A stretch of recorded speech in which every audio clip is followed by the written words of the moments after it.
भारत में एक ऐसा मंदिर है जिसके रहस्य के बारे में आज तक कोई नहीं जान पाया है।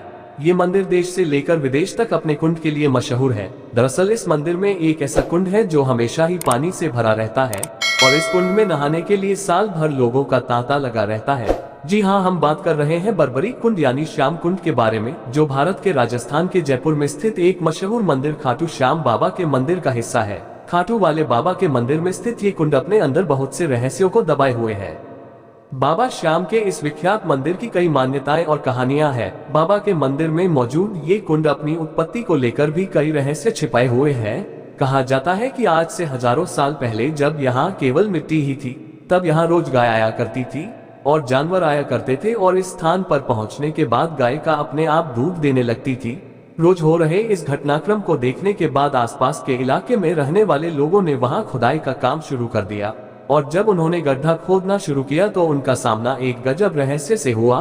दरअसल खुदाई करते हुए जब वो लगभग 30 फीट तक नीचे पहुंचे तो उन्हें एक बक्सा मिला जिस पर लिखा था। बर्बरीक कथाओं की माने तो इस बक्से के अंदर महाभारत काल के बर्बरीक का असली सिर मौजूद था, जिसके बाद वहां मौजूद लोगों ने इस बक्से को ले जाकर उस समय के राजा रतन सिंह को दिया। चौंकाने वाली बात तो ये रही कि जिस स्थान से वो शीश प्रकट हुआ, ठीक उसी स्थान से पानी का तेज प्रभाव शुरू हो गया, जिसे आगे जाकर श्याम कुंड कहा गया। हर साल लगने वाले मेले में आने वाले भक्त पहले इस कुंड में आकर नहाते हैं और फिर जाकर बाबा के दर्शन कर सके।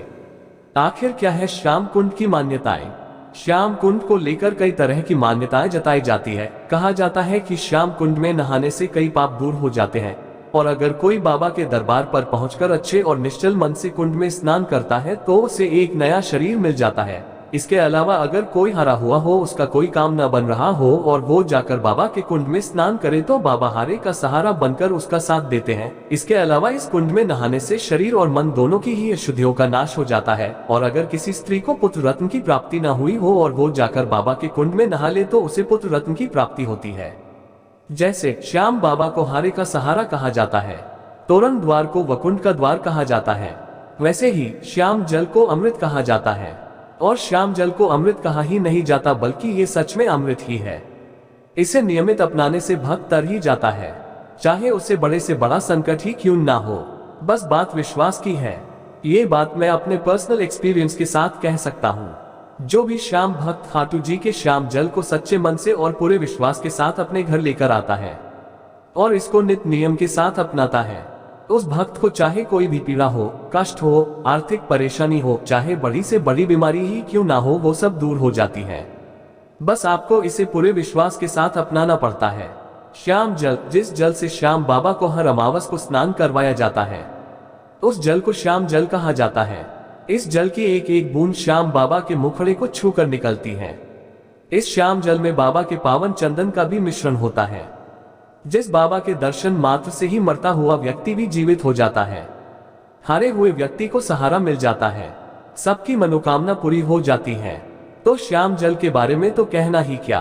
कैसे अपनाए श्याम जल को? इसे अपना के तो तुम देखो, विश्वास करके तो तुम देखो, इसे मस्तक से लगाना, तुम नित्य नियम से अपनाना, पीड़ा जितनी भी हो ये दूर भगाते हैं। खाटू का श्याम जल अमृत कहलाता है। श्याम जल को नियमित रूप से अपनाना चाहिए, इसे पूरे विश्वास के साथ अपनाना चाहिए। सबसे पहले श्याम जल को मस्तक से लगाकर ही पीना चाहिए। श्याम जल पीने से शरीर की सभी बीमारियां दूर हो जाती हैं, चाहे वो कितनी बड़ी बीमारी ही क्यों ना हो। इसके साथ ही साथ श्याम जल का छींटा घर, ऑफिस, बिजनेस आदि में देना चाहिए। इससे नेगेटिविटी दूर होती है और घर, बिजनेस में बरकत होती है। श्याम जल नियमित रूप से अपनाने से मनुष्य तर जाता है। इसे नर और नारी दोनों ही अपना सकते हैं। श्याम जल कैसे प्राप्त करें? सबसे महत्वपूर्ण बात यही है कि हम श्याम जल को कैसे प्राप्त कर सकते हैं। श्याम जल को कोई भी भक्ति खाटू श्याम जी से लेकर आ सकता है। बस इसके लिए आपको कुछ बातों का ध्यान रखना होगा। श्याम जल बच्चों को नहीं दिया जाता, क्योंकि बच्चों को ज्यादा समझ नहीं होती कि इसे कैसे रखना है, कहाँ नहीं रखना।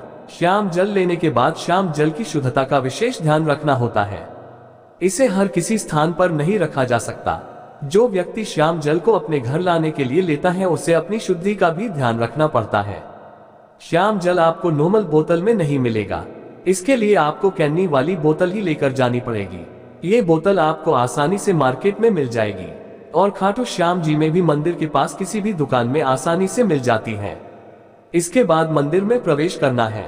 बाबा के दर्शन के लिए लाइन में लगना पड़ता है, लेकिन यहाँ हमें मेन लाइन जो कि बाबा के दरबार की 13 सीढ़ियों से होकर जाती है, उससे ना होकर दूसरी लाइन जिसको वीआईपी लाइन भी बोला जाता है, उस लाइन में खड़ा होना है। खाटू श्याम में वीआईपी लाइन में लगने के लिए किसी भी तरह का कोई भी चार्ज नहीं देना पड़ता। वीआईपी लाइन से होते हुए जब आप बाबा के दरबार के पास पहुंच जाओ तो दरबार से पहले आपको बाबा के सेवक यानी दरबार के पंडित जी खड़े मिलते हैं। बस आपको उन्हें कैनी वाली बोतल देनी है और उनको श्याम जल देने को कहना है। वो आपको श्याम जल दे देंगे। आप श्याम जल लेकर के श्याम बाबा के दर्शन करके जा सकते हैं।